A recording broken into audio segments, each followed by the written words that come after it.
नमस्कार। आज के सत्र में आपका स्वागत है। सत्र की शुरुआत प्रार्थना से करते हैं। ॐ सहनाववतु, सहनौ भुनक्तु, सह वीर्यं करवावहै, तेजस्विनावधीतमस्तु मा विद्विषावहै। ॐ शान्ति शान्ति शान्तिः।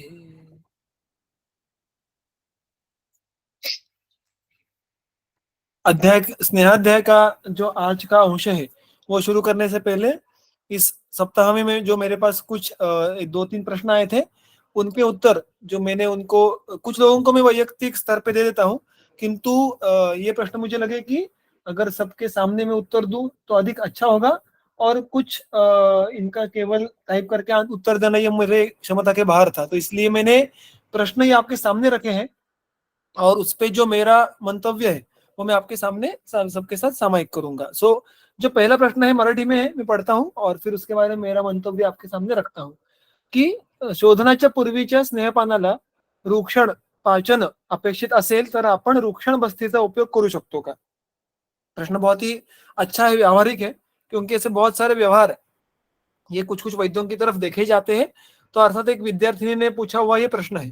तो अब यहाँ पे जो है कि मैं एक उदाहरण देके आपको कहना चाहूंगा कि जैसे रुक्षण के लिए को 2 मिनट के लिए छोड़ दीजिएगा, जब हमें वमन करवाना है या विरेचन करवाना है तब हम स्नेहपान करते हैं।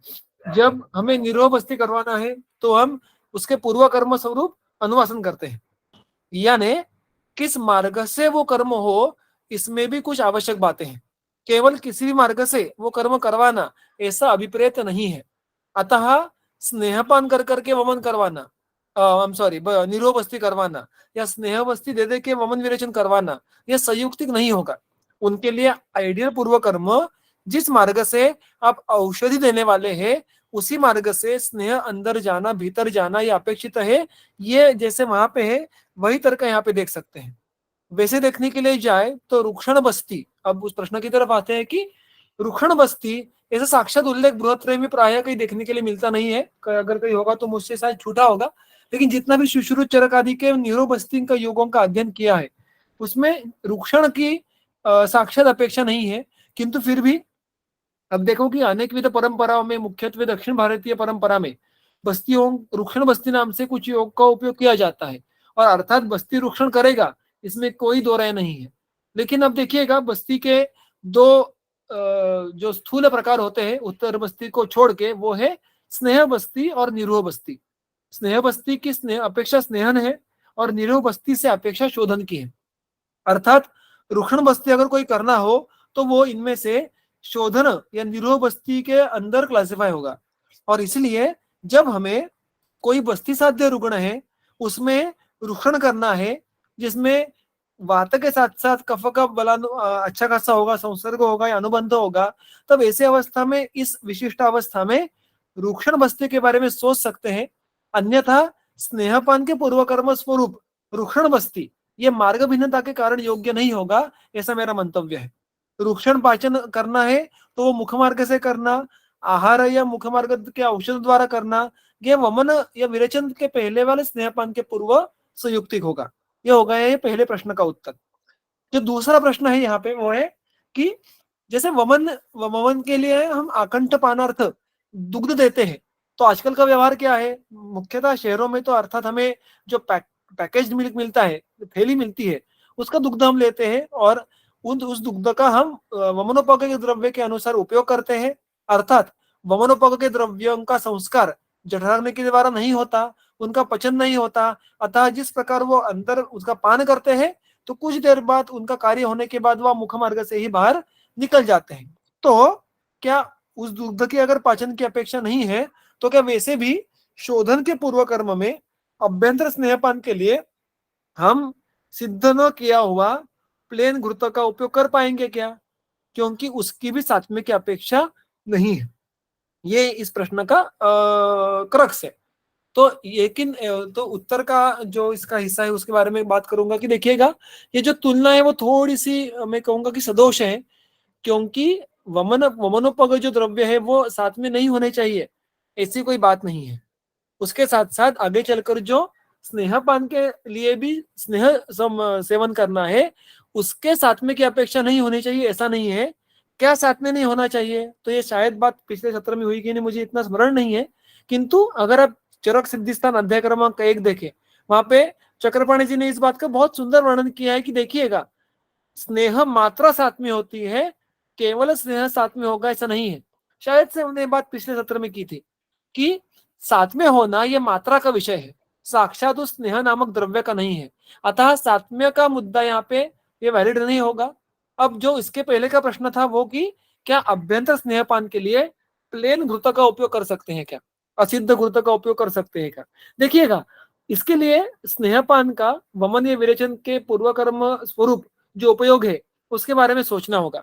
स्नेहपान के जो अनेक कार्य है शोधन के पूर्व, उसमें से एक जो प्रधान कार्य है कि वो जिस व्याधि अवस्था में हम वमन या विरेचन करने के लिए जा रहे हैं, उसमें जिन दोषों का, कफ प्रधान पित्त प्रधान दोषों का शोधन करना अपेक्षित है, वो दोष वमन या विरेचन के दिन कोष्ठोन्मुख होकर कोष्ठ में आकर शरीर से बाहर निकलना आवश्यक है। इसके लिए वो दोष उन दुष्यों से मूर्छना भंग होना, विलग होना आवश्यक है। यानी शोधन के पूर्व हमें दोष दूष समूर्छना का भंग होना अपेक्षित है, आवश्यक है। अब अगर दोष दूष समूर्छना का भंग होना अपेक्षित है, तो उसके लिए हमें उस व्याध्यावस्था के, उस व्याधि के प्रत्यनिक द्रव्य, विपरीत द्रव्यों का उपयोग करना पड़ेगा। कोई भी व्याधि प्रत्यनिक द्रव्य क्या करता है, वो उस व्याधि के संप्रति का भंग करता है। संप्रति का भंग यानी क्या, तो समूर्छना का भंग करता है। तो उदाहरण के तौर पे समझो पांडु व्याधि है, उसमें हमें जो भी दुष्य है, उसमें कफवात से लेके त्वम मांसांतर है, रक्त है, जो भी अन्य अनेक दुष्य है, उसमें से जो पित्त है उसको बाहर निकालना है, और फिर उस बाहर निकाले हुए विलग हुए पित्त को कोष्ठ में लाकर बाहर निकालना है शरीर के। ये सारी प्रक्रिया हमें शोधन के दरमियान करनी है। तो ये करने के लिए जो सबसे पहला प्रीरिक्विजिट है वो है कि भाई समूर्छना को भंग करे, उसके लिए व्याधि विपरीत द्रव्यों का उपयोग करे, अवस्था विपरीत द्रव्यों का उपयोग करे। किंतु हमें यह करने के लिए शोधन करने से पहले पूरा शरीर स्निग्ध होना आवश्यक होता है। उससे क्या होता है, तो स्नेहो अनिलम हंति, मृदु करोति देहम, मलानाम विनयंति संगम, ये सारी बातें सिद्ध स्थान में आ जाती है। तो उसके बहुत सारे प्रयोजन है। शरीर को मृदु करना, शरीर को कुछ हद तक बल देके रखना, वायु का निग्रह करके रखना, मलों का संग छुड़ाना। किंतु केवल घृत हर एक व्याधि के में जो समूर्छना है उसका भंग नहीं करेगा, क्योंकि घृत एक सामान्य आहार द्रव्य है। तो अगर हमें वमन या विरेचन के दिन जिन दोषों ने व्याधि की उत्पत्ति की है उनको बाहर निकालना है, तो उनकी समूर्छना भंग के लिए सिर्फ घृत काम नहीं आएगा। उसके लिए हमें उस अधिकरण में जो व्याधि प्रत्यनिक घृत है या व्याधि प्रत्यनिक द्रव्यों से सिद्ध घृत है उनका उपयोग करना पड़ेगा। तो जाके घृत स्नेहन का कार्य करेगा, उसमें जिन द्रव्यों का संस्कार हुआ है वो अंदर जाके क्रमशः समूर्छना भंग करेंगे, दोष और दुष्यों को भिन्न भिन्न करेंगे, और फिर आगे चलकर वमन के दिन हमें केवल दोष बाहर निकलने का अवसर मिलेगा। अतः केवल घृत का उपयोग करना अभ्यंतर स्नेह पान के लिए पूर्व कर्म स्वरूप यह योग्य नहीं है। यह बात यहाँ पे समझ के लेना आवश्यक है। एक और प्रश्न आया था कि समझो किसी व्यक्ति को शिरस्थ कफ प्रधान दोष संचिति है, फिर वो उदाहरण के तौर पे कफ जो शिरशूल वगैरह होंगे और उसमें वमन करवाना है। तो जो शिरस्थ कफ दोष है, शिर प्रदेश में स्थित कफ दोष है, वो अच्छे से कोष्ठ में आए, इसके लिए हम स्थानिक दोष उत्क्लेशन के लिए शिर प्रदेश में जो कफ दोष है उत्क्लेश के लिए क्या कुछ विशेष बात कर सकते हैं क्या? उसके लिए हम नस्य इत्यादि उपक्रमों का उपयोग हम स्नेहपान के दरमियान या पूर्व कर्म के स्वरूप कर सकते हैं क्या? तो ये भी बहुत ही अच्छा प्रश्न है। तो ऐसी बातें की जाती है, ऐसी बातें करना अपेक्षित है। अर्थात उसमें हमें शोधन जाति के कर्म करके फायदा नहीं है। हमें आइदर वहां पे अच्छे से स्नेहन स्वेदन हो जाए जिससे समूर्छना भंग हो सकती है। फॉर एग्जाम्पल, अगर हम किसी को रुग्ण में वात व्याधि के लिए कोई विरेचन कर्म का नियोजन किया है मृदु संशोधन के अनुसंग से, या वात व्याधियों के भी अनेक व्याधियों में विरेचन का उल्लेख आता है, तो उसके पहले अगर हम स्नेहपान कर रहे हैं तो उसके साथ साथ मानो उसको मन्या में, अंश में, पृष्ठ में वात संचिति अधिक है, वैगुण्य अधिक है, तो वहां पे पिंड स्वेद लगाना, जिससे वहां के वात समूर्छित वायु का विलग अच्छे से हो पाएगा।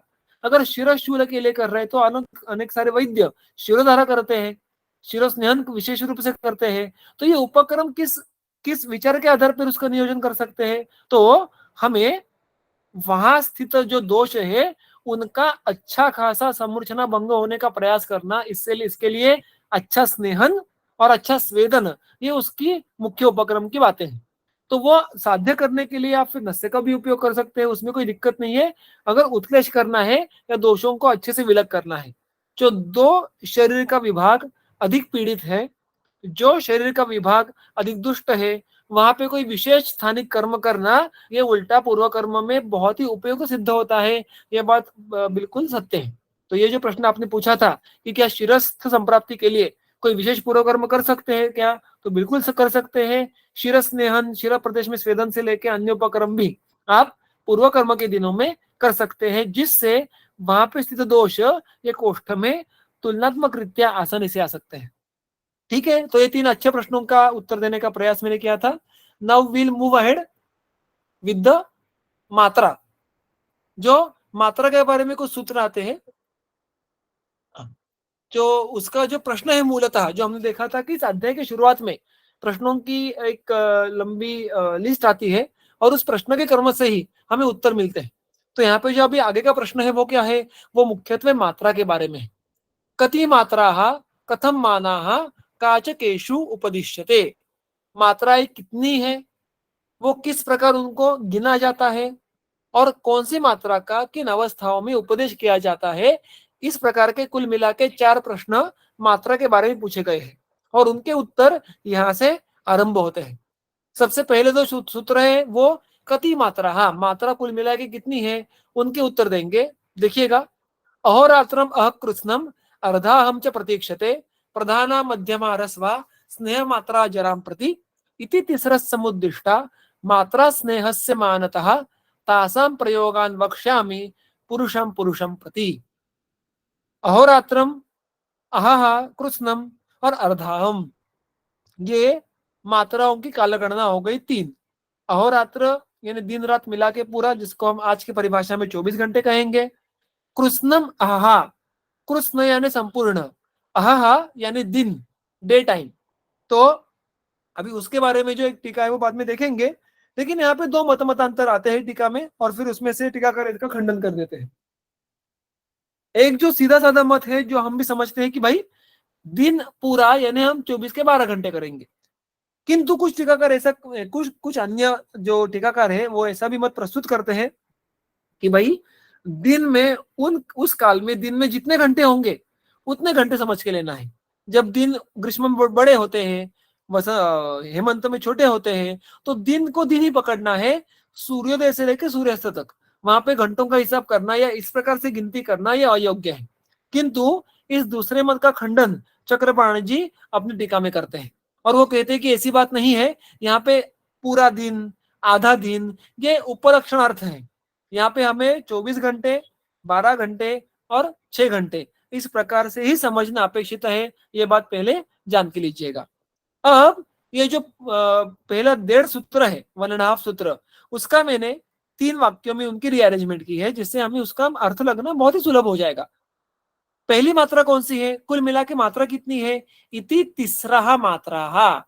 तो चरकाचार्य कहते हैं कि भाई देखिएगा 3 मात्रा है, प्रधान, मध्यम, ह्रस्व। वो कैसे कैसे है, प्रधाना स्नेह मात्रा जराम प्रति अहोरात्रम प्रतीक्षते। ये सारे शब्द सूत्र के ही है। मैंने क्या किया है, मैंने उनकी रीअरेंजमेंट की है, जिसको कहते हैं अन्वय लगाना। कर्ता, कर्म, क्रियापद और अन्य जो भी कारक है उनको मैंने एक स्ट्रेट सेंटेंस में अरेंज किया है कि जिससे हमें अर्थ समझना सुलभ हो जाए। और आगे आगे चलकर सूत्र के आगे हर वक्त ग्रंथकार हर शब्द का बार बार उल्लेख नहीं करते, कुछ शब्दों को अनुवर्तित करना होता है। तो मैंने उनका भी अनुवर्तित करके कुल मिला के 3 वाक्यों के आपके सामने रखा है। प्रधाना स्नेह मात्रा जराम प्रति अहोरात्रम प्रतीक्षते। इसका अर्थ बहुत ही सुलभ है। जो प्रधान स्नेह मात्रा है वो उसके स्वयं के जरण के लिए अहोरात्र की प्रतीक्षा करता है, यानी सिंपल भाषा में उसको 24 घंटे पचने में लगते हैं। अर्थात उस स्नेह मात्रा को पचने में कितना काल लग रहा है, उस पे उसकी मात्रा का नाम निश्चित हो रहा है। 24 घंटे अगर लग रहे होंगे तो वो हो गई प्रधान मात्रा। मध्यमा स्नेह मात्रा जराम प्रति कृष्णम अहम प्रतीक्षते। मध्यमा स्नेह मात्रा को पूरा दिन यानी 12 घंटे लगेंगे जरण के लिए। रसवा स्नेह मात्रा जराम प्रति अर्धाहम प्रतीक्षते, उसको दिन का भी आधा अंश यानी 6 घंटे लगना अपेक्षित है। तो अर्थात ये क्या हुआ, अभी कोई भी जरण कार्य हुआ, कोई भी पचन कार्य करने की बात आ गई, तो अर्थात ये सारा कार्य हमारा जठराग्नि करेगा। अतः ये मात्राएं जठराग्नि सापेक्ष है, इनको याद रखना है। और ये बात आगे चल के फिर हम इसको अधोरेखित करने वाले हैं। अब मैंने जो बात कही वो चक्रपाणी जी ने नीचे लिखी है कि अहोरात्र शब्द अष्ट प्रहरोपलक्षण। तो जो काल की गणना थी तो उस समय में वो प्रहर की भाषा में किया करती थी, हम आज उसको घंटे की भाषा में करते हैं। तो 8 प्रहर समझ के लो। अब दिन और रात, इसके दिन कितने घंटे की, कौन सा ऋतु चालू है, ऐसा अपेक्षित नहीं है। दिन रात मिला के 8 प्रहर, फिर उसका आधा 4 प्रहर और उसके आधे 2 प्रहर, ऐसी गणना करनी है, जिसका हिसाब हमने अभी अभी घंटों में देखा। ओके। अब इसमें जो पहले हमने 3 बातें देखी कि भाई 3 प्रकार की मात्राएं हैं, उस पे बागभट में जो टीका में कुछ अंश आए हैं उसका उल्लेख पहले करता हूं। अन्यस्तु जो परमत है एक अरुण दत्त का, जो बहुत बार अन्य अन्य जगहों पे देखने के लिए मिलता है कि भाई इतने इतने ml या इतने इतने पल यानी इतनी इतनी मात्रा। तो कुछ वो क्या कहते हैं देखो, कि कुछ लोग ऐसा कहते हैं पलद्वय पलचतुष्टय पलषटक संख्या अवच्छिन्ना मात्रा उक्ता। वो कहते हैं कि देखिएगा, वो घंटों में सोचने के बजाय बेसिक स्टैंडर्ड प्रोटोकॉल हम कर सकते हैं, ऐसा कुछ लोग मानते हैं। 2 पल यानी 80 ml, 4 पल यानी 160 ml, या हम सॉरी 80 ग्राम, 4 पल यानी 160 ग्राम, और 6 पल यानी 240 ग्राम। तो ये 3 संख्या अगर हमने देखी तो वो क्रमशः ह्रस्व, मध्यम और प्रधान स्नेह मात्रा है, ऐसा कह सकते हैं। ऐसा अन्य लोगों का मानना है, ये परमत है। इस परमत का खंडन अरुण दत्त करते हैं। वो कहते हैं कि न च एतद् युज्यते, ये योग्य नहीं है, इसका उपयोग नहीं किया जा सकता व्यवहार में। क्यों? यतः कारण की जठरानल शक्तिम अनपेक्ष स्नेह मात्रा प्रयुज्यमाना अनर्थाय अनर्थाय एव। कितना सुंदर विवेचन है कि जठर अग्नि के बल की अपेक्षा ना करते हुए, कि व्यक्ति सापेक्ष, ऋतु सापेक्ष अग्नि में बदलाव होने वाला है, व्याधि सापेक्ष अग्नि ये भिन्न होने वाला है। तो अगर व्यक्ति सापेक्ष अग्नि व्याधि सापेक्ष अग्नि में भिन्नत्व है और अग्नि ये स्नेह का जरण करने वाला है, तो मात्रा भरी कांस्टेंट कैसे हो सकती है सब में, सब ऋतुओं में, सब व्याधि में? Matra will be very, very subjective, even on the second day, on the third day, because so many factors are affecting Agni, and Agni is something which is going to digest the Sneha Matra. अतः अगर जठरा अग्नि स्थिर नहीं है तो मात्रा स्थिर कैसे होगी भला? अतः ये सारा कहना कि इतने ग्राम इतने पल स्नेह यानी ह्रस्व मात्रा, ये स्नेह के अग्नि के अनपेक्ष होने के कारण अनर्थाय एव। अर्थ यानी क्या, कि आपका जो प्रयोजन है, आपको जो साध्य करना है उसके लिए। अनर्थाय एव यानी जो आप स्नेहपान से साध्य करना चाह रहे हो कि भाई सम्यक स्निग्ध होना चाहिए, अगर आगे चलकर शोधन है तो दोषों का उत्कर्ष होना चाहिए, ये होगा ही नहीं, कुछ अलग ही होगा। तो इसलिए कभी भी ऐसे पल में या ग्राम में गिनती करना सही नहीं है। आपको जठराग्नि के अनुसार जरण शक्ति को देख के घंटों में मात्रा की निश्चित तय करनी है। हम देखते हैं ना व्यवहार में, जब आप स्नेहपान देते हैं तो अगर मानो कि आप अपने अभी तक 4-5 गुणों में महाधिक्तक दाढ़ी मादी ऐसा एक जैसा ही गुरुत्व दिया होगा, आप देखोगे कि जिस प्रकार वर्धमान स्नेह करना पड़ता है उसमें रुग्ण सापेक्ष वैविध्य आता है। कुछ लोग 150 ग्राम स्नेह अंतिम दिन में लेके वो रुक जाते हैं वहीं पे, कुछ लोगों को 200 ग्राम लगता है। तो किसी की मध्यम मात्रा 150 ग्राम हुई, किसी की मध्यम मात्रा 200 ग्राम हुई। So gram can not be constant, but 12 घंटे is suppose to be constant. ये यहाँ का क्रक्स है। हेमाद्री इसमें एक और बात रखते हैं जो भी वो भी सरल सुलभ है। अच्छा पेयस्य मात्रा त्रयमाह। तो ये सारे जो मात्राएं है ना, वो केवल स्नेह की है। मैं अगर विचारणा की पद्धति से दूंगा, आहार में मिला के दूंगा, तो उसके लिए ये मात्रा का विभाजन अपेक्षित नहीं है। जो इतनी मात्राएं है कि उतनी मात्रा सेवन करने के बाद इतने घंटों में पचनी चाहिए, इट इज नॉट विचारणा, इट इज अच्छपान। ये फिर एक बार अधोरेखित हेमाद्रि अपने टीका में कर देते हैं। अब इसके में जो अंतिम दूसरे सूत्र का अंतिम शब्द है, अंतिम चरण है, तासाम प्रयोगान वक्ष्यामि पुरुषम पुरुषम प्रति तासाम केशाम तो कासाम। तो ये जो तीन मात्रा है उनकी हर एक मात्रा का प्रयोग पुरुष व्यक्ति में भिन्न भिन्न प्रकार से किस प्रकार से कर सकते हैं, इसके बारे में मैं अभी इसके आगे चलकर बात करने वाला हूं, चर्चा करने वाला हूं। वक्ष्यामि, वक्ष्यामि ये भविष्यकालीन रूप हो गया। तो ग्रंथकार कह रहे हैं कि भाई इन तीन मात्राओं को आपने समझा, अब हर एक मात्रा का प्रयोग किस किस पुरुष में, यानी किस किस प्रकार के पुरुष में, उस पुरुष के कौन से व्याध्यावस्था में करना है, ये मैं आगे चलकर कहने वाला हूं। तो देखिएगा the beauty, it is not about which sneha is being selected, it is about what matra, which matra is suitable for whom। तो यहाँ पे मात्रा के लिए भी अर्हत्व है। ये कितनी सुंदर संकल्पना है कि आप उदाहरण के तौर पे आप शतावरी घृत, विदार्यादि घृत कोई भी चयन कर लो, उसकी ह्रस्व मात्रा, उसकी मध्यम मात्रा, उसकी उत्तम मात्रा, इसका कार्य एक दूसरे से कुछ हद तक भिन्न होने वाला है। स्नेह द्रव्य वही होने के बाद भी उसका अर्हत्व एक दूसरे से भिन्न है। तो केवल मात्रा में बदलाव लाने से स्नेह का कार्मुकत्व बदलता है, स्नेहपान का कार्मुकत्व बदलता है। It's a very beautiful concept और उसका एलेबोरेशन ही आगे चलकर आता है। अब जब हम अष्टांग हृदय और अष्टांग संग्रह यहाँ पे मात्रा का विषय देखें, तो वो और एक मात्रा का उल्लेख करते हैं जिसका श्रवण आपने पहले बिल्कुल किया होगा, वो है रसी असी। रसी असी मात्रा रस्व स्नेहपान की मात्रा से भी कम। उसके उल्लेख उन ग्रंथों में क्या आए हैं और उसका तर्क क्या है वो देखते हैं। अष्टांग हृदय में क्या सूत्र आया है, कल्पयद वीक्ष दोषादीन प्रागेवतु रसीयसीम। जो पहले की तीन मात्राएं हैं उनका ही वर्णन उस क्रम से आता है और उसके बाद का इस प्रकार का सूत्र आता है कि देखिएगा, दोषादीन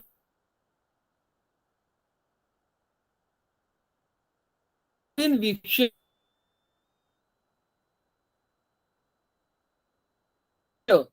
दोष इत्यादि जो सारे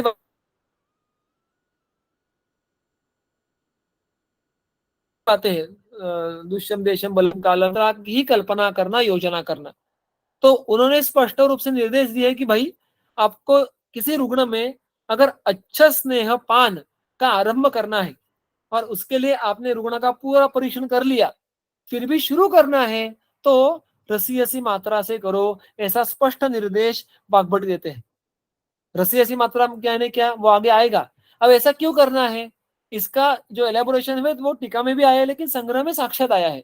संग्रह कहते हैं अज्ञात कोष्ठे ही बहु कुरिया जीवित संशयम।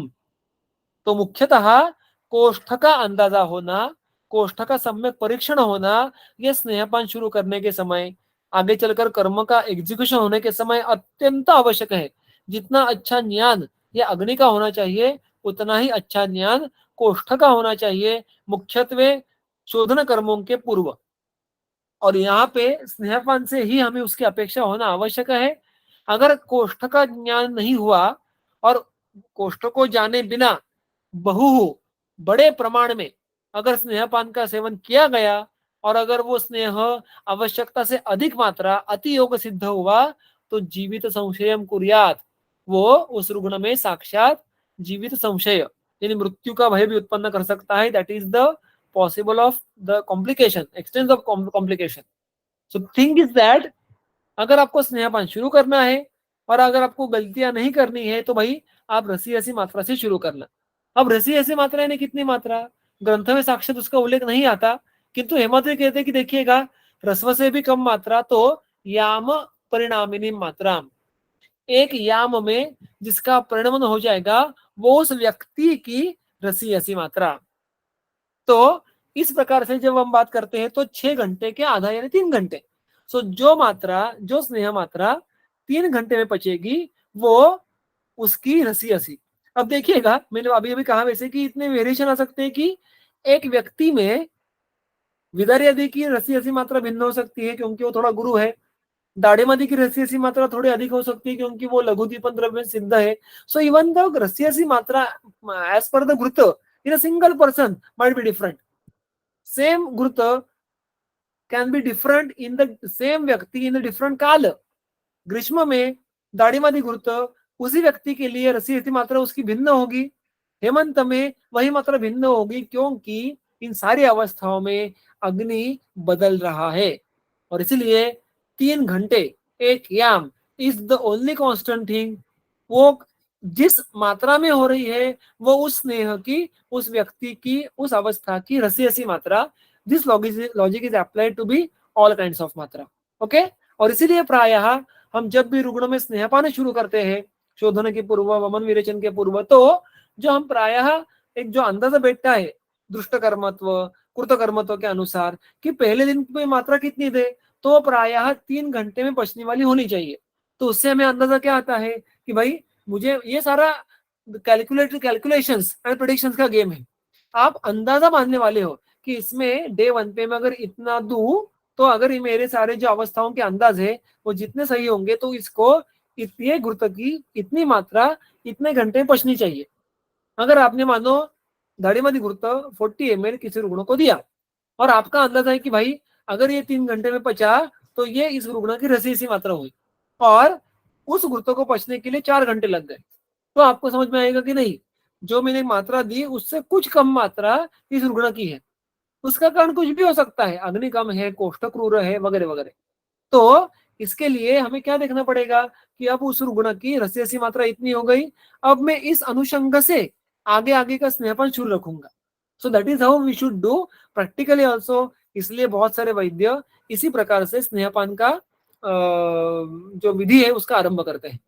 अब नीचे वो कहते हैं कि बात सबको ज्ञात होगी कि कल्पयत वीक्ष दोषादीन, ये जो बात वाग्भट कहते हैं उसके सूत्र में, तो दोषादीन यानी क्या? तो अरुण दत्त कहते हैं कि भाई दोष भेषज देश काल बल शरीर आहार सत्व सात्म्य प्रकृति, सारे मुद्दे जो हमारे केस टेकिंग के हैं, वीक्ष आकलय्य उनका सम्यक आकलन करके प्राक पूर्वमेव अज्ञात कोष्ठे पुरुषे उत्तम मात्रा विषय पूर्वम रसी असीम कल्पयेत. अगर आपको लग रहा है कि भाई आगे चलकर जो आने वाले हैं उत्तम मात्रा के अर्ह मूत्रकृच्छ्र गुल्म गाढ़ वर्चस्व वगैरह, तो उनमें आपको लग रहा है कि नहीं इस व्याधि अवस्था को मुझे उत्तम मात्रा का स्नेह देना अपेक्षित है, तो उसके लिए भी आपको अगर ऑन पेपर ऐसा लग रहा है ये सारा असेसमेंट करके कि मैंने उसका केस टेकिंग किया, दोष बल देखा, देश पता है, काल पता है and so on, and you are very very much sure कि इसमें उत्तम मात्रा की अपेक्षा होने वाली है, फिर भी उसको पहला डोज ये रसी हसी का ही जाना चाहिए, ये वाग्भट का निर्देश है. तो उससे मुख्य ज्ञान किसका होता है? कोष्ठ का होता है. फिर उसके बाद क्या कहते हैं, अगर अंत में उत्तम मात्रा देनी है तो सबसे पहले एनीवे यू स्टार्ट विद रसी हसी ततः रस्वाम ततो मध्याम ततः उत्तमाम च प्रकल्पयेत. तो देखिएगा वर्धमान स्नेहपान का एक जो तर्क है ये यहाँ पे अरुण दत्त ने स्पष्ट किया है. ऐसा साक्षात उल्लेख ग्रंथ में कहीं नहीं आता, लेकिन ग्रंथ सिद्धांतों के द्वारा हमें ये मार्ग दिखलाते हैं. टीकाकार इस मार्ग को सुस्पष्ट करके हमारे सामने रख देते हैं कि देखिए रसी हसी पहले दो, फिर रस्वा दो, फिर मध्यम मात्रा दो, फिर अब उत्तम मात्रा तक पहुंचो. इस प्रकार से क्रमशः वहां तक पहुंचने की अपेक्षा है, ऐसा अरुण दत्त का भी मानना है. एवं मध्यम मात्रा विषय रसी असीम रस्व मात्रा विषय या फिर रसी असीम प्राक कल्पयेत. सो प्राक यानी शुरुआत में आपको मध्यम रस्व उत्तम किसी भी मात्रा का स्नेहपान आगे टारगेट आपका हो, आपको शुरुआत आपको आरंभ करना है ये रसी हसी मात्रा से ही, अन्यथा अदरवाइज प्रत्यवाय भयम स्यात्. प्रत्यवाय कोई संकट कोई व्यापत की भय हमेशा रहेगा. अतः दे आर अगेन अंडरलाइनिंग कि भाई प्राक रसी हसीम, शुरुआत में डे 1 पे रसी हसी मात्रा का व्यवहार करना ही सूझबूझ का व्यवहार. ठीक है. अब उत्तम मात्रा के बारे में जो चर्चा आई है, उत्तम मात्रा के जो अर्ह है और उत्तम मात्रा के गुण है उसका सूत्र देखेंगे आगे. प्रभूत स्नेह नित्याये क्षुत पिपासा सहा नराहा पावकश्चोत्तमो बलो येषाम ये च उत्तमा बले गुल्मिनः सर्पदष्टाश्च विसर्पोपहताश्च ये उन्मत्ताः कृच्छ्रमुत्राश्च गाढ़वर्चस एव च पिबेयुः उत्तमां मात्रां तस्याः पाने गुणान् शृणु। तो उन्होंने इस उत्तम मात्रा के वर्णन के दो हिस्से किए हैं। पिबेयुः उत्तमां मात्राम, जो पहले दो सूत्र है, सूत्र क्रमांक 31 और 32, उसमें जिन व्यक्ति या अवस्थाओं में, या व्यक्ति कहूंगा क्योंकि जो गुल्मी, सर्पदष्ट, ये सारे व्यक्ति के विशेषण हैं। So these are the people, actual people, जिसको गुल्म हुआ है, जिसको सर्प ने दंश किया है वगैरह। So these are people at the different having different conditions of धातु वैषम्य, या डिफरेंट अवस्था ऑफ अग्नि बल या शरीर बल। तो ऐसे कौन कौन से अवस्था में उत्तम मात्रा का पान करना चाहिए, ये पहले दो सूत्रों में कहा है। और उसके बाद के 1.5 सूत्र में तस्याहा गुणान् शृणु, उस उत्तम मात्रा का पान करने से किन किन फलों की प्राप्ति होती है उसका वर्णन आता है। तो सबसे पहले अर्हत्व और फिर उसकी फलश्रुति। तो अर्हत्व में कौन कौन आता है देखिएगा, मैंने उसका कुछ विभाजन किया है, उस विभाजन के अनुसार आगे का देखेंगे। प्रभूत स्नेह नित्य, प्रभूत यानी बहुत अधिक प्रमाण, स्नेह सेवन करने वाले कितने, नित्य रूप से, यानी जो उनके रोज की जीवन में जो उनका रोज का आहार है उसका जो स्नेह का प्रमाण है वो सामान्यतः अधिक है, अत्यधिक है।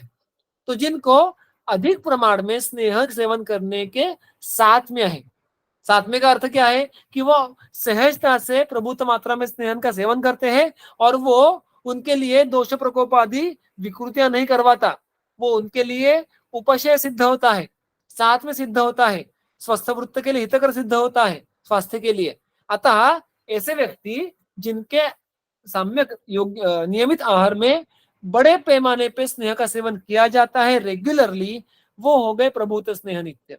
अब ये शरीर पहले से ही स्निग्ध होने के कारण उनमें अगर हमें और स्नेहन करवाना है किसी व्याधि के अनुषंग से, तो हमें स्नेहन की मात्रा ये बेसिकली अधिक रखनी पड़ेगी, वहां पे आपको उत्तम मात्रा का ही उपयोग करना पड़ेगा। ये हो गया उसका पहला मुद्दा। प्रभुत स्नेह नित्याये क्षुत पिपासा सहा नराहा, सह सहत्व टॉलरेंस, किसके तरफ टॉलरेंस, तो क्षुधा और पिपासा, क्षुत यानी भूख, पिपासा यानी प्यास। तो व्यक्ति ऐसे होने चाहिए कि जो भूख प्यास को सहन कर पाए, the people who will able to tolerate to go without food, without water for long period of time। Chakrapani जिसके बारे में बहुत सुंदर बात करते हैं, वो कहते हैं कि देखिएगा, यदा अहोरात्र परिणामिनी मात्रा क्रियते, जब 24 घंटे वाली मात्रा का उपयोग करोगे, तदा तद आहारा न कर्तव्य।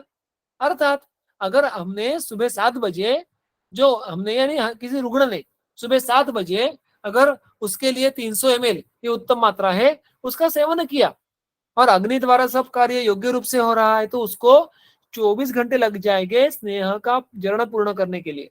और जब तक स्नेह का जरण पूर्ण नहीं होगा तब तक आगे का आहार खाने की हमें अनुमति नहीं है, अन्यथा स्नेह जीर्ण हो जाएगा। तो सुबह 7 बजे स्नेह लेने के बाद उत्तम मात्रा का आपको आइडियली फिर एक बार दूसरे दिन सुबह 7 बजे भूख लगना अपेक्षित है। बीच वाले 24 घंटे में आपने कुछ भी आहार सेवन करना अपेक्षित नहीं है। आप अनुपान स्वरूप या तृष्णा पूर्वक उष्ण जल इत्यादि का उपयोग कर सकते हैं, किंतु आहार सेवन की अनुमति नहीं है। तो इतने काल आहार के बिना रहने की भी क्षमता होना, सहत्व होना, ये उत्तम स्नेहपान करने वाले व्यक्तियों के लिए अत्यंत आवश्यक है। अतः एवं एतत् पानम पुरुष विशेष विषय कथने उक्तम। और इसीलिए क्षुधा और पिपासा, अब पिपासा की भी का बात क्या है देखिएगा, प्यास लगती है तो प्रायः हम रूम टेम्परेचर का या घट का पानी पिया करते हैं, लेकिन जब स्नेह पान कर रहे हैं तो उसका अनुपान या पानार्थ हमें केवल उष्ण जल की या कभी सिद्ध जल की अपेक्षा है। प्राय ऐसे होता है कि कितना भी उष्ण जल का पान करो उससे प्यास त्वरित नहीं बुझती, वो कुछ देर बाद जब स्नेह का जलन पूर्ण हो जाएगा तो जल जाके बुझती है। तो हमें यह ज्ञात होने के बावजूद कि मुझे शीतेच्छा अधिक हो रही है, जिह्वा पे मुझे कुछ तो ठंडा रखने की इच्छा हो रही है, फिर भी वहां पे वो करके फायदा नहीं है, किंबहुना व्यापद हो सकता है। अतः क्षुधा और तृष्णा इनका सहत्व जिसके पास अच्छा खासा है उन्हीं व्यक्तियों के लिए उत्तम मात्रा बनी है। अगर कोई व्याधि हो जिस व्याधि के लिए उत्तम मात्रा बेनिफिशियल हो, लेकिन उस व्यक्ति में यह सहत्व नहीं है, तो उसमें व्याधि का इंडिकेशन होने के बाद भी व्यक्ति as a person, as a रुग्ण, ये कॉन्ट्रा इंडिकेटेड होने के कारण उसमें आप ये उत्तम मात्रा नहीं दे पाएंगे। That is the crux of this indication, Contra indication both. वो आगे चलकर पावकश्च उत्तम बलहा, अर्थात अग्निबल कैसा होना चाहिए? उत्तम। जब आप 300 ml मात्रा सोचिएगा, हमने अभी तक व्यवहार में अपने प्राय ऐसा कभी देखा भी नहीं होगा, मैंने भी इसका व्यवहार कभी किया नहीं है इतनी बड़ी मात्रा में, किंतु एक आध दो जो कभी वीडियो मेरे पास आए थे वो राजस्थान का था। यहाँ पे राजस्थान में व्यक्तियों को स्नेह प्रभुत्व प्रमाण में सेवन करना साथ में होता है, वहां पे बहुत बार तैल सेवन करना भी साथ में होता है। तो उस व्यक्ति ने वहां पे कुल मिला के ऐसे ही 350-400 ml स्नेह का पान ये एक झटके में केयर कर दिया था। तो कहने की बात ऐसी है कि अगर रुग्ण सत्ववान हो, बाकी सारी बातें हमारे फेवर में हो और अग्निबल अच्छा हो, तो इतने बड़े प्रमाण में स्नेहन का सेवन करना और उसका इस प्रकार के उत्तम अग्नि से वचन होना यह संभव हो सकता है। और उत्तम बल, अब देखिएगा, दिस इज अबाउट द रुग्ण बल। इसके पहले अग्निबल आया था, अब इसके बाद रुग्ण बल क्यों? अगर आप में से किसी ने स्नेहपान किया होगा, देखा होगा हमारा यूजुअल का स्नेहपान, तो देखने के लिए मिलता है कि स्नेह जरण के समय, स्नेहपानों के दिनों में आहार कम होने के कारण, हमारा उष्णोदों का सेवन के कारण, लघु लघु अन्न सेवन होने के कारण और उस स्नेहपान के दरमियान हमारे शरीर के भीतर का जो क्लेदक कफ है इत्यादि भावों का भी क्षति होने के कारण हमारा रुग्ण का दौर्बल्य क्रमशः बढ़ते जाता है। और इसीलिए रुग्ण का दौर्बल्य बढ़ा होगा तो उसका सेहत्व भी कम हो जाता है। और एक बात है कि अग्निबल और रुग्ण बल ये बहुत बार एक दूसरे पे निर्भर होते हैं। अगर रुग्ण बल कम होगा तो अग्निबल भी क्रमशः कम होने की भय रह जाता है। इन सारी बातों के कारण जब तक रुग्ण का बल भी अच्छा नहीं है तब तक आप उत्तम मात्रा स्नेह के बारे में मत सोचिएगा, ऐसा ग्रंथकारों का विधान है। अब आगे चलकर जो सारी बातें आती है वो भिन्न भिन्न व्याधि है उसको देखेंगे। गुल्मी नहा, गुल्म, जिन व्यक्तियों को गुल्म है, अब देखेंगे ये इसमें जो जो व्याधियों के नामोल्लेख है, गुल्मी नहा, गुल्म, सर्पदष्टा, जिनको सर्प ने दंश किया है, विसर्प उपहत, यानी जो रुग्ण विसर्प से पीड़ित है, they are suffering, they are getting bothered by विसर्प, उन्मत्त, उन्माद व्याधि वाले, कृच्छ्र मूत्र, जिनमें मूत्र कृच्छ्रत्व है, गाढ़ वर्चस, जिनमें घनीभूत हुआ ऐसा पुरुष है। ये सारी जो रुग्ण विशेष है या उनकी अवस्थाएं हैं इनमें उत्तम मात्रा की अपेक्षा है। अब मैंने जहां पे संभव है वहां पे चिकित्सा स्थान में जाकर और जहां पे साक्षात उल्लेख नहीं मिला तो उसमें वहां पे कुछ तर्क लगाकर इन अवस्थाओं में स्पेसिफिकली कब और क्यों हम उत्तम मात्रा दे सकते हैं इसका मैंने संक्षेप में वर्णन किया है। जैसे कि गुल्म में देखिएगा, आप सारे के सारे गुल्मों में हमेशा उत्तम मात्रा स्नेह दीजिएगा ऐसी अर्थात अपेक्षा नहीं है, यह अवस्थित चिकित्सा है। तो मुख्यत्वे गुल्म के रुग्ण में भी वातिक गुल्म में, वात प्रधान गुल्म में निम्नलिखित अवस्था में स्नेह, उत्तम मात्रा का स्नेह देना ये संयुक्तिक होगा। वो अवस्थाएं कौन सी हो सकती है? वही सूत्र है वो, रूक्ष व्यायामजम गुल्मम, चरक के सूत्र है, रूक्ष व्यायामजम गुल्मम वातिकम तीव्र वेदनम। वातिक गुल्म जो प्रायः रूक्ष व्यायाम इस प्रकार के हेतुओं से उत्पन्न हुआ है और उसमें तीव्र शूल उपस्थित है। बद्ध विड मूत्र मारुतम, विट मूत्र वात इनका बद्धत्व है, उनमें आदितः शुरुआत से ही स्नेह के द्वारा उपचार करना चाहिए। तो ये तो बात सुस्पष्ट हो गई कि ऐसे स्पेसिफिक वातज गुल्म की अवस्था में स्नेहपान से शुरुआत करनी है, किंतु उत्तम मात्रा के बारे में कब सोच सकते हैं स्पेसिफिकली? स्नेहपानम हितम गुल्मे विशेषेण ऊर्ध्वनाभिजे। तो स्नेहन तो करना है लेकिन स्नेहपान स्पेसिफिकली कब करना है? जब गुल्म ये विशेष रूप से नाभि के ऊपरी अंश में, जो कि नाभि स्थानांतरण जंतु हो, आमाशय ये कहलाएगा, वहां पे अगर गुल्म की अवस्थिति होगी तो वहां पे हमें स्नेह पान करना अपेक्षित है और वहां पे जाके फिर ये उत्तम मात्रा का मुद्दा आएगा। देखिए, गुल्म ये संघात जन्य व्याधि, उसके मूलतः ऐसा ऐसे समवाय कारण ये वात होना ही चाहिए, और पित्त जो गुल्म, कफ जो गुल्म में वात होता ही है। उसके साथ साथ गुल्म के रुग्ण में जो अगर आप संप्राप्ति मूलतः पढ़े, मुख्यत्वे चरक निदान स्थान से पढ़े, तो वहां पे बहुत ही सुंदर वर्णन आया है कि भाई उसका गुल्म क्यों कहते हैं। जिस प्रकार से विशिष्ट पेड़ पौधों के जो सारा उसकी शाखाएं हैं, उनके मूल है, ये बहुत ही क्लोजली नीट होते हैं, वैसे ही गुल्म में भी दोषों का बहुत ही घनीभूत संघात होता है।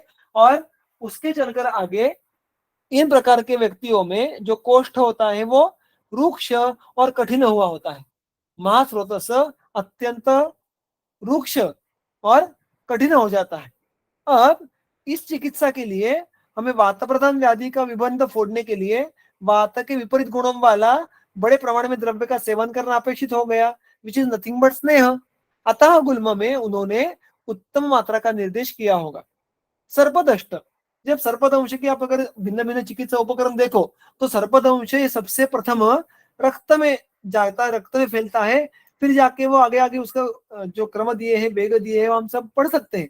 और मुख्यत्वे हृदय, ये मर्मस्थान होने के कारण भी और रक्त के मार्ग में होने के कारण भी विष ये उस पर बहुत जल्दी आघात कर सकता है, जिसके बाद मृत्यु ये अटल है। तो अगर इस प्रकार के एक्यूट कंडीशन में क्या निर्देश किए उन्होंने कि सांप काटा होगा तो पहले उसको उत्तम मात्रा में स्नेहपान दीजिएगा। इसके दो संभाव्य कारण हो सकते हैं। एक तो हृदयावरणार्थम, अगर आप देखो कि हृदयावरण नाम का एक उपक्रम विषय चिकित्सा में आता है। इसका अर्थ है कि हृदय को विषग्न द्रव्यों से मानो आवरण किया जाए, यानी ऐसे द्रव्य, उसमें फिर गोमय, मधु और घृत, ऐसे अनेक द्रव्य आते हैं जो कि विषग्न है। तो अगर मृत्यु नहीं आनी है तो हमारे सद्यो प्राणार मर्मों की रक्षा करना अपेक्षित है। उसमें से हृदय ये सबसे प्रधान होगा इस अवस्था में, क्योंकि रक्त के द्वारा विष वहां पे बहुत ही अल्प समय में पहुंच सकता है, जिससे मृत्यु आ सकती है। अतः उस हृदय का आवरण, यानी उसका विष से प्रोटेक्शन करना, इसके लिए घृत सेवन करना ये उपयुक्त तो हो सकता है, क्योंकि घृत और विष ये विपरीत गुणों के हैं। और उसके साथ साथ विष निर्हरणार्थ, हमने अभी भी देखा कि भाई स्नेहन करना तो ठीक है, लेकिन फिर इतनी बड़ी मात्रा में क्यों, अल्प मात्रा दे दो। तो वैसा नहीं है, हृदयावरण करना ये उसका एक प्रयोजन है, किंतु ये जो सर्व शरीर में बहुत सी गति से घूमने वाला विषय है, उसका शमन है, प्रधान चिकित्सा नहीं है, उसको बाहर निकालना अपेक्षित है। अतः हम देखेंगे विष निर्हरणार्थ, यहाँ पे उत्तम मात्रा का उपयोग किया है। इसी सूत्र में आगे चलकर जो हमने पढ़ा, वहां पे एक शब्द आता है कि ये उत्तम मात्रा ये दोषानुकर्षिणी है। आगे चलकर हम अनुकर्षण का अर्थ देखने वाले हैं। टू ड्रैग, उसको खींच के लेके जाना। तो शरीर स्थित जो भी मल है, जो भी दोष है, उनको गुद भाग से खींच के लेके जाके बाहर फेंक देना, यह उत्तम मात्रा के स्नेह का कार्य है। और यहाँ पर भी जो सर्वदेहाश्रित विषय है, उसको शरीर के बाहर खींच के लेके जाना, यह भी प्रयोजन उत्तम मात्रा के स्नेहपान का है। तो इसलिए सर्पदष्ट में भी इन दो अवस्थाओं का उल्लेख है। विसर्प उपहत, अब देखने के लिए चाहिए को विसर्प की शुरुआत की क्रिया ये सारी रूक्षण प्रधान है। विसर्प के व्याधि में पित्त जो कि प्रधान दोष है, उसके अगर हम अंशांश विकल्पना देखें तो उष्ण गुण के साथ उसका मुख्यत्वे द्रव गुण ही अधिक बड़ा होता है, जिस कारण उसका शरीरस्थ सरण होना, ये रक्तस्थ सरण होना, ये बात संभव हो जाती है। तो यहाँ पे शुरुआत में अगर पित्त का द्रव गुण भी बड़ा है तो वहां पे उसका अपव्यंश बड़ा होगा, तो अर्थात वहां पे रूक्षण करना ये शुरुआती बात है। वहां पे आप स्नेहन कर्म केवल नहीं कर सकते, किंतु अगर आप चिकित्सा स्थान देखो तो वहां पे इस संचित पित्त के विरेचन के लिए स्नेहों का उल्लेख है। तो विसर्प उपहत, उपहत यानी उससे पीड़ित, पीड़ित से हम अर्थ क्या ले सकते हैं कि भाई विसर्प में दोष बल अत्यधिक है, उसको केवल शमन चिकित्सालय के काम नहीं होगा, तो वहां पे शोधन करना आवश्यक है। तो शोधन द्रव्यों से सिद्ध घृतों का उल्लेख वहां पे आता है। अतः विसर्प से पीड़ित रुग्ण में ऐसे घृतों का उत्तम मात्रा में उपयोग करना है जो मूलतः विरेचन करने वाले द्रव्यों से वनस्पति से सिद्ध हो। तो उससे क्या होगा, उससे जो शरीराश्रित पित्त दोष है उसका फिर एक बार दोषानुकर्षिणी इस कार्य के द्वारा शोधन होना शुरू हो जाएगा। मुख्यत्वे वात प्रधान विसर्प में हम इसका उपयोग कर सकते हैं। आगे जो आता है वो उन्माद। उन्माद में क्या है देखिएगा, उन्माद में भी जब वात प्रधान अवस्था होगी और तब हमें उस क्षण वात और मन इन दोनों की गति में बदलाव लाना आवश्यक है, तब उत्तम मात्रा में स्नेह देना ये सही होगा। इस व्यक्ति को रोज जाके उठ के उत्तम मात्रा का स्नेह देना ऐसा नहीं है। आप एनीवे 2 दिन एक के पीछे एक उत्तम मात्रा स्नेहपान दे नहीं सकते, क्योंकि 2 अच्छा स्नेहपान के बीच एक आहार होना चाहिए, ऐसा स्पष्ट वचन है, टीकाकारों में भी ऐसा स्पष्ट किया है। अतः उत्तम मात्रा भी रोज देने की बात नहीं है। उन्माद में भी जब रुग्ण प्रायः वातज उन्माद, उसमें भी जब लक्षणों की अभिव्यक्ति अधिक हो, if there is an aggravation, और वो सारे वात प्रकोप के लक्षण और उसके साथ साथ मनक शोभ के लक्षण अगर दिखा रहा होगा, तो वहां पे उनको कम करने के लिए बड़े प्रमाण में उन्मादघ्न जो घृत होंगे उसमें से किसी का चयन करके जब हम घृतपान करवाए तो वात का अनुलोमन हो जाता है। वात का अगर अनुलोमन हुआ तो जो जो ये वात है, नियंता प्रणेता च मनसा, वो उसका कार्य भी पहले से ठीक होने लगता है, तो मन की भी क्षोभ कम हो जाता है और रुग्ण को अवस्थिक लाभ होता है, रुग्ण के संप्राप्ति का बल कम होता है। ये उन्माद में उत्तम स्नेह मात्रा देने के पीछे का प्रयोजन होगा। और आगे चलकर मूत्र कृच्छ्र और गाढ़ वर्चस्व, अपान क्षेत्र में मलमूत्र के प्रति बलवान निबंध जब होंगे तब भी उत्तम मात्रा स्नेह का निर्देश आता है। इसका एक व्यावहारिक जो उपयोग है यह संदर्भ ग्रंथ में भी है, वो है अवपीड़क स्नेह, जिसका स्पष्ट रूप से उल्लेख जो आता है वो है वाग्भट के 4थे अध्याय में सूत्र स्थान के 9 धारणीय में कि मूत्रजेषु च पानेश मूत्रजेषु च पाने च प्राग्भक्तम शस्यते घृतम जीर्णांतिकम च उत्तमया मात्रया योजना द्वयम। अब ये मूत्रकृच्छ में थोड़ा संक्षेप में कहता हूं कि अवपीड़क स्नेह की विधि क्या है। मुख्यत्वे अपान क्षेत्र में निबंध हो तो उस निबंध को दूर करके मूत्र और पुरुष वह स्रोत समय जो वातजन्य अवरोध है उसको दूर करके फिर सम्यक साम्य प्रस्थापित करना, यह काम यहाँ पे होने वाला है। किंतु अगर आप व्यवहार ग्रंथ में संदर्भ लिखने के लिए जाए तो हमें अवपीड़क स्नेह का संदर्भ मिलता है कि विच इज नॉट ओनली उत्तम मात्रा स्नेह, उसमें उसके साथ साथ उसके पहले उन्होंने और एक विधि दी है कि उसके पहले के खाने के पूर्व यानी अपान काल में ह्रस्व मात्रा में स्नेह का पान करना है। तो इस प्रकार से अवपीड़क स्नेह का वर्णन जैसे मूत्र वेगधारण जन्य व्याधि में आता है, वैसे ही आगे चलकर चरक चिकित्सा स्थान अध्याय क्रमांक 28 वात व्याधि, वहां पे अधोनाभि स्थित या अधोनाभिगत वात, उसमें भी अवपीड़क स्नेह का उल्लेख आता है। तो अर्थात इसका अर्थ हमें समझ में आता है कि मल मूत्र इनका अपान में बलवान संग हो गया हो तो उसको दूर करने के लिए हम उत्तम मात्रा स्नेहपान, जिसका व्यवहार हम अवपीड़क स्नेह द्वारा कर सकते हैं, ऐसा हमें ध्यान में रखना है। मैं अभी अवपीड़क स्नेह के बारे में कुछ जो और एलेबोरेशन मुझे आपके साथ शेयर करना है, क्योंकि प्रायः इस भिन्न विषय पर चर्चा नहीं होगी, वो मैं आपके सामने आगे के सत्र में लाऊंगा और उसके साथ साथ फिर आगे के भी जो वर्णन है वो देखना शुरू करेंगे। तो आज के सत्र में मुझे जो बातें रखनी थी वो यहाँ पे पूर्ण हो गई। अगर किसी को कोई प्रश्न हो तो वो पूछ सकते हैं। धन्यवाद।